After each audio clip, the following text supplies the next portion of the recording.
C ফুডের মধ্যে সবচেয়ে বেশি পরিমাণে আয়রন থাকে অক্টোপাসে, তাই উত্তপ্ত গরম পানিতে সাদা রঙের অক্টোপাস ফেলা মাত্রই এর গায়ের রং লাল হয়ে যায়।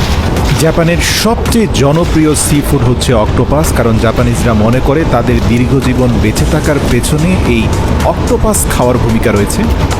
জাপানের সামুদ্রিক তীরবর্তী এলাকায় প্রতিদিন সকালবেলা গেলে আপনি দেখতে পারবেন কয়েকশো টন অক্টোপাস একসাথে ধরা হয়েছে, এবং যেই ফ্যাক্টরিগুলো এই অক্টোপাসকে প্রসেস করে সেগুলো ময়লা আবর্জনাযুক্ত অক্টোপাসকে নিয়ে এসে এর মধ্যখানের নাড়িভুড়িগুলোকে পরিষ্কার করে একটা বড় ভ্যাকুয়াম ড্রেসিং মেশিনের ভিতরে অক্টোপাসগুলোকে রেখে পর্যাপ্ত পানি দিয়ে কয়েক মিনিট ধরে সেটাকে পরিষ্কার করে।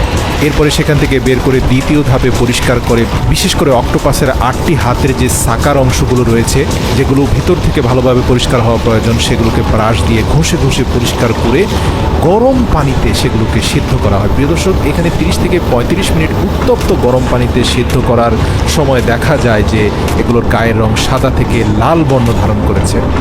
তো মজার ব্যাপার, এই উত্তপ্ত গরম পানি থেকে লাল রঙের আধা সেদ্ধ অক্টোপাসকে উঠিয়ে সরাসরি আইস কিউব মিশ্রিত ঠান্ডা পানির মধ্যে ফেলে দেওয়া হয়। এতে পূর্বের ইলাস্টিক থকথকে কাঁচা অক্টোপাসটার বডি শেপটা বেশ খানিকটা রাবারের মতো হয়ে যায়। আর আপনি জেনে অবাক হবেন, বিশ্বের 1/3 অক্টোপাস কিন্তু জাপান থেকে সাপ্লাই হয়, এবং কি জাপান আর সাউথ কোরিয়াতে অক্টোপাসের চাহিদা পৃথিবীতে সবচেয়ে বেশি। আর অক্টোপাস প্রিবয়েল কোম্পানিগুলো অক্টোপাসের মধ্যখানের ইন্টেস্টাইনের কিছু অংশকে ফেলে দিয়ে অক্টোপাসের 8টি পাকে 8 ভাগে বিভক্ত করে সেগুলোকে আয়তাকার বেশ কয়েকটা লম্বা প্লেটের মধ্যে সমান্তরালভাবে সাজিয়ে বাজারজাত করা হয়। অনেকে আবার পারিবারিক পার্টি সেলিব্রেশনের জন্য গোটা একটি অক্টোপাস কিনে নিয়ে যান।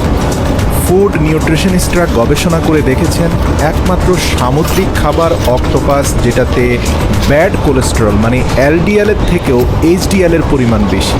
তাই যাদের হার্টের সমস্যা আছে তারা অন্য যে কোনো সামুদ্রিক খাবারের চেয়ে অক্টোপাসটা বেশি খেতে পারেন, কারণ এই একটা ফুডের মধ্যে সবচেয়ে বেশি পরিমাণে আয়রন রয়েছে ওমেগা 3 ফ্যাটি অ্যাসিড, এছাড়াও calcium, protein, vitamin A, B, C, সাথে পটাশিয়াম রয়েছে।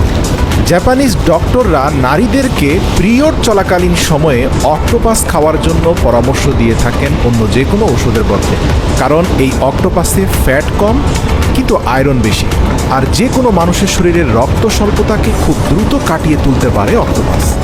দেখবেন জাপানিজ পরিবারগুলো সুপার শপ থেকে পুরো গোটা একটা অক্টোপাস কিনে এনে এর মধ্যখান থেকে অক্টোপাসের ইন্টেস্টাইনটা ফেলে দিয়ে এর 8টি পাকে 8টি ভাগে বিভক্ত করে আধা সিদ্ধ অক্টোপাসকে ছোট ছোট টুকরোয় বিভক্ত করে সেসেমি অয়েলের সাথে লবণ মিশিয়ে হালকা করে তেলে চুবিয়ে তারা অক্টোপাসটা খেয়ে ফেলে। তারা আরও বিশ্বাস করে মানসিক ধৈর্য শক্তি বাড়ানোর জন্য অক্টোপাস অত্যন্ত গুরুত্বপূর্ণ ভূমিকা রাখে। আর বিজ্ঞানও এটা প্রমাণ করেছে যে অতিরিক্ত আয়রনযুক্ত খাবার খেলে মানুষের ধৈর্য শক্তি বৃদ্ধি পায়, যেটা আসলে ব্যক্তিগত জীবনের সফলতার জন্য খুবই গুরুত্বপূর্ণ। আর আপনারা তো খুব ভালো করে জানেন জাপানিজরা বিশ্বের সবচেয়ে ধৈর্যশীল জাতি। ব্যক্তিগত জীবনের সফলতার র্যাঙ্কিং করলে পুরো বিশ্বে জাপান সবার উপরে থাকবে।